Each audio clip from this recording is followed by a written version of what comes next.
take all my notes on blank paper because I think it's easier to like write out connections and kind of, I draw a lot of arrows and I have like big headings and then things coming out from under that, and I think that it's a lot easier just to see in terms of blank paper.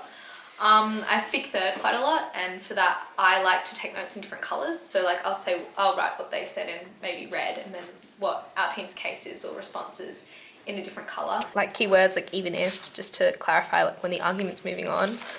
And then like when I write my third speaker issues, I'll have like a line down the middle and then what they said on one side and then kind of responses to that on the other side. Kind of just having the different visual cues. That just helped me kind of see it visually so that my speech is kind of more structured in that way. So I structure my points in a way where I put the main title of whatever argument I'm presenting at the top, and then I make a bunch of claims throughout my point, and underneath I prove why, so reason 1, reason 2.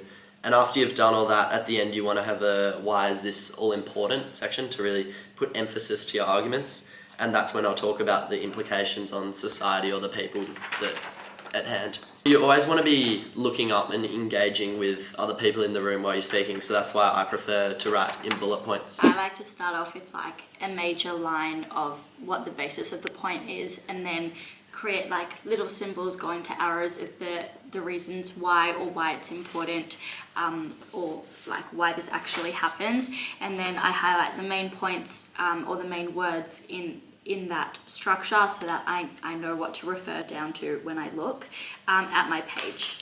I think it changes depending obviously on your position and like specific debates, but the biggest things for me are like blank space, so indenting, like so that you can add little notes, highlight, asterisks, whatever, with what becomes important later on in the debate or even later on in your speech.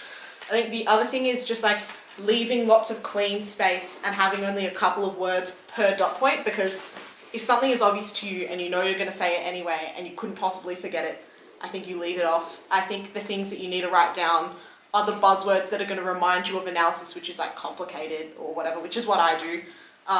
And yeah, I number if I'm going to say numbers, but if I'm not and I want to list, I just arrow. Also, a lot of like arrows, greater than, less than signs, just because that is does not easy. equal sign. Yeah, it does not equal. It's very easy to compute in a debate, and colour and all the traditional things.